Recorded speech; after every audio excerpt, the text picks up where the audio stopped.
Shalom saudaraku di mana saja saudara berada saat ini. Kita memasuki pelajaran ke-13 dengan judul Kemah Suci. Ayat intinya dari Keluaran 40 ayat 34 dan 38. Bunyinya sebagai berikut. Lalu awan itu menutupi kemah pertemuan, dan kemuliaan Tuhan memenuhi kemah suci. Sebab awan Tuhan itu ada di atas kemah suci pada siang hari, dan pada malam hari ada api di dalamnya, di depan mata seluruh umat Israel pada setiap tempat mereka berkemah. Berarti pelajaran ini menunjukkan hadirat Allah menjadi pusat dan inti ibadah dan keselamatan. Oleh sebab tanpa Dia, ibadah akan kehilangan makna dan keselamatan tidak mungkin terjadi. Nah, apa tujuan dan faedah kemah suci? Pertama, menunjukkan Allah berdiam bukan berarti Dia jauh. Makanya dalam Keluaran 25 ayat 8 dikatakan, buatlah tempat kudus supaya aku akan diam di tengah-tengah mereka. Nah, kemah suci di bumi adalah lambang kehadiran Allah yang menuju bait suci surgawi.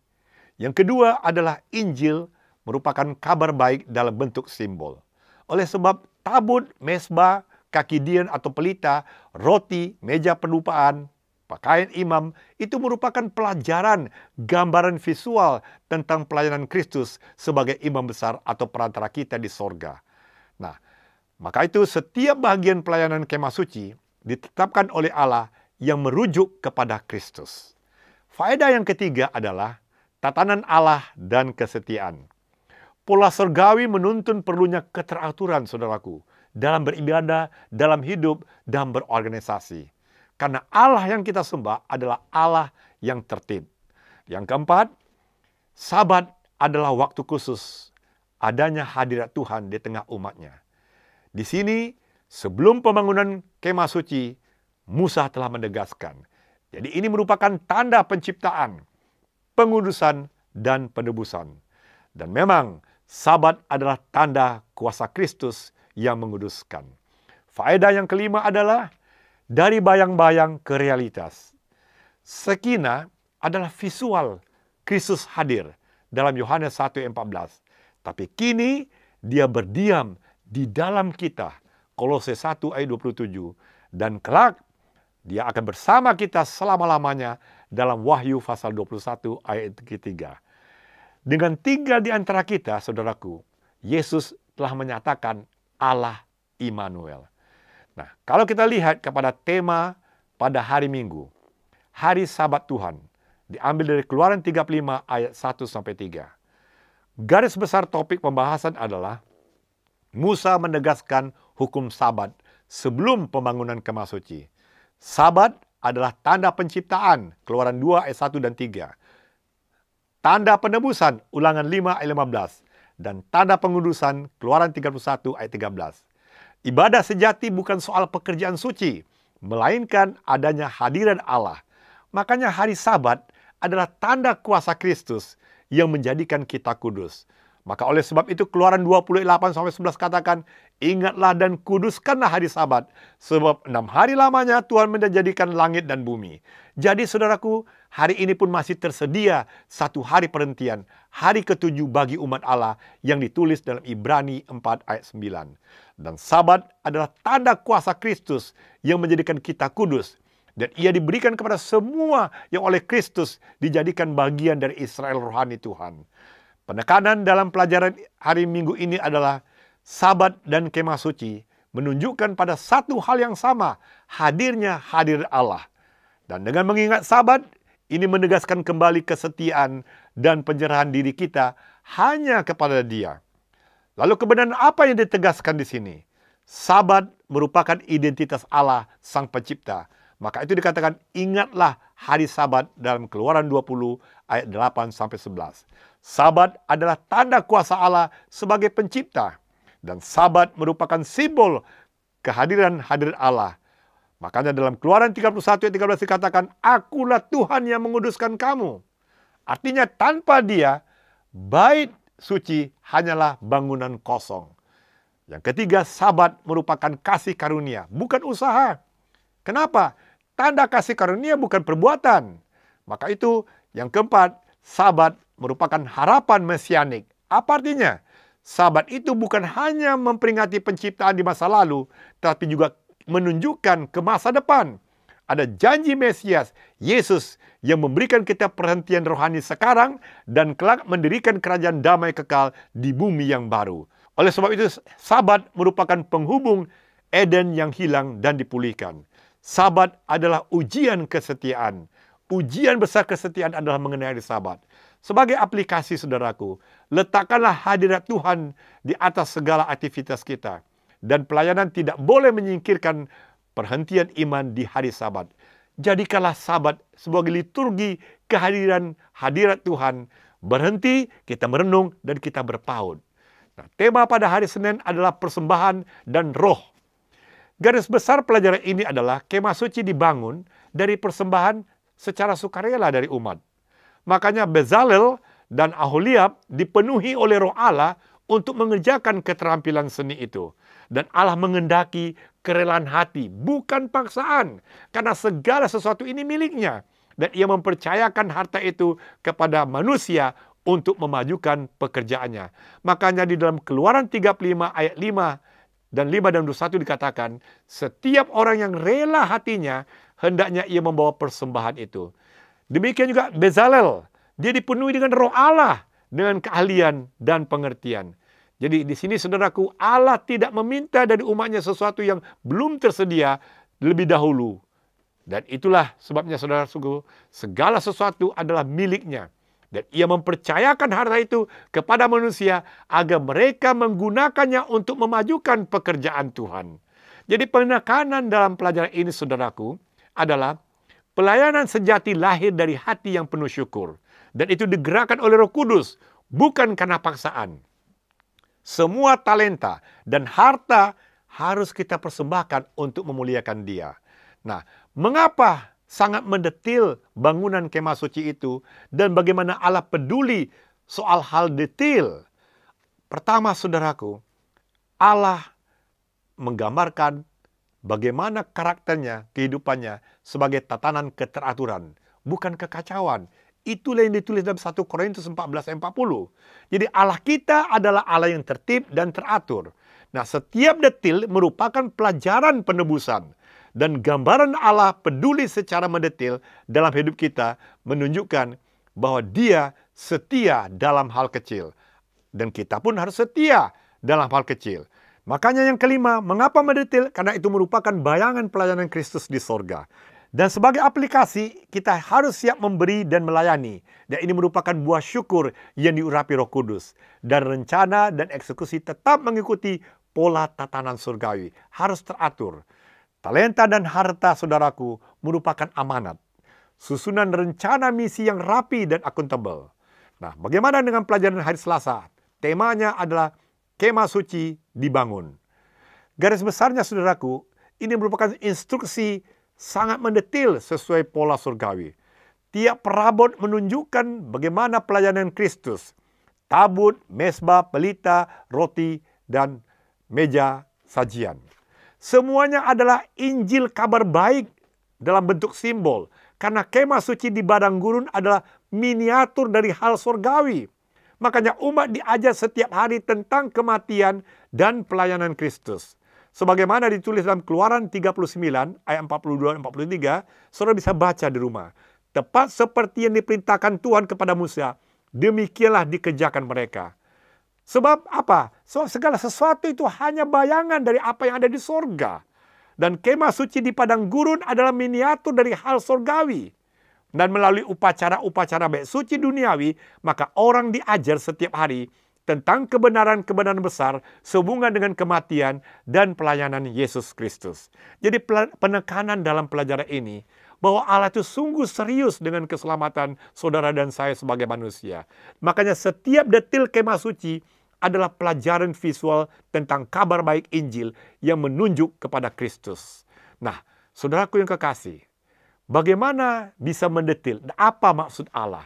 Kembali, tatanan surgawi itu menata dan menghendaki soal tata cara peribadatan harus berlangsung sopan dan teratur. 1 Korintus 14 ayat 40. Dan detil ini menyingkap tentang Injil, bayangan dari apa yang ada di surga. Ibrani 8 ayat 5. Makanya perhatian Allah sampai hal yang terkecil, bahkan rambut di kepala pun Tuhan tahu. Dalam Lukas 12 ayat 7. Jadi saudaraku, karakter dibentuk adalah lewat kesetiaan yang kecil. Makanya oleh sebab itu, inilah bayang-bayang realitas pelayanan Yesus di bait suci di surga. Ada dua fase pelayanan Yesus, yaitu pelayanan harian 1 Yohanes 1 ayat 7 dan pelayanan pendamaian Imamat 16. Dan ini yang sedang berlangsung pada hari ini. Jadi apa aplikasinya saudaraku? Peralatan paku dan pengait di kemah suci secara rohani merupakan disiplin kecil, yaitu doa dan firman, dan integritas sederhana yang menopang keseluruhan pembangunan karakter seorang Kristen dan pelayanan. Dan tim pelayanan harus meniru pola surgawi. Perannya dan harus rapi, akurat, dan bertanggung jawab. Bagaimana pelajaran hari Rabu? Temanya adalah kehadiran Allah di dalam kemah suci. Garis besarnya saudaraku, pekerjaan selesai, maka Sekinah memenuhi kemah suci. Keluaran 40 ayat 34 sampai 35. Tiang awan dan api merupakan tanda penyertaan Allah dalam ayat 36 dan 37. Dan Musa tidak dapat masuk saat kemuliaan memenuhi ruangan. Ini menunjukkan kekudusan hadirat Allah. Maka itu kemah suci di bumi adalah lambang kehadiran Allah yang menunjuk kepada bait suci surgawi, tempat Kristus menjadi imam besar kita. Maka itu dalam Keluaran 40 ayat 34 dikatakan, awan itu menutupi kemah pertemuan dan kemuliaan Tuhan memenuhi kemah suci. Makanya dalam Wahyu pasal 21 ayat 3 dikatakan, lihatlah kemah Allah dari tengah-tengah manusia dan ia akan diam bersama-sama dengan mereka. Saudaraku yang kekasih, kemah suci di bumi adalah lambang kehadiran Allah di tengah umatnya. Dan ini menunjukkan kepada bait suci surgawi, tempat Kristus menjadi imam besar kita dalam buku The Great Controversy, halaman 414. Penekanan dalam pelajaran ini, saudaraku, kehadiran Allah adalah pusat ibadah dan jaminan keselamatan. Tanpa hadiratnya, semua upacara hanyalah kosong. Nah, bagaimana Israel mengenali hadirat Allah? Yaitu awan Sekinah itu nyata, saudaraku. Dan adanya tuntunan Allah siang dan malam. Dan kemah suci adalah merupakan pusat kehadiran dan perjanjian Allah. Makanya kekudusan Allah membatasi akses manusia. Dan kehadiran Allah akan menjamin pemulihan kosmik. Sebagai aplikasi, bahwa gereja dan keluarga merupakan kemah rohani dan pusatkan perhatian kita pada firman, pada doa, dan syafaat. Kita ikuti tiang awan masa kini melalui roh dan firman yang menuntun kita kepada keputusan kita setiap hari. Nah, yang terakhir adalah tema hari Kamis. Yesus berkemah bersama manusia. Apa topik pembahasan di sini? Kalau kita baca Yohanes 1 ayat 14, ini adalah artinya berkemah, bertabernakel, eskenosen, artinya Kristus adalah tabernakel hidup. Tempat Allah berdiam di tengah manusia. Dengan kata lain, semua simbol digenapi dalam Yesus, anak domba Allah, imam besar kita, terang dunia, dan dia adalah roti hidup. Ia tinggal di antara manusia untuk menyatakan kasih Allah kepada manusia. Dan kini ia tinggal dalam hati orang percaya. Kolose 1 ayat 27. Dan kelak dia akan bersama dengan kita selama-lamanya. Wahyu 21 ayat 3. Dan firman itu telah menjadi manusia dan diam di antara kita. Yohanes 1 ayat 14. Dan Kristus di dalam kamu adalah harapan akan kemuliaan. Kolose 1:27. Maka oleh sebab itu saudaraku, dengan tinggal di antara kita, Yesus telah menyatakan Allah kepada manusia dan juga kepada malaikat. Ia adalah Allah dengan kita. Dia tunjukkan siapa dia. Saudara bisa baca dalam buku Kerinduan Segala Zaman, halaman 15. Jadi penekanan dalam pelajaran hari Kamis ini adalah Kristus adalah penggenapan sistem kemah suci. Kehadirannya yang sekarang di dalam hati orang percaya adalah jaminan bagi janji kekal bahwa kemah Allah ada di tengah manusia di Yerusalem baru. Wahyu 21 ayat 3. Itulah kerinduan terakhir kita. Nah, bagaimana dengan inkarnasi penjelaman Yesus dibandingkan dengan kemah suci atau tabernakel itu? Allah tinggal bersama manusia. Kemuliaan Allah dinyatakan di dalam Kristus.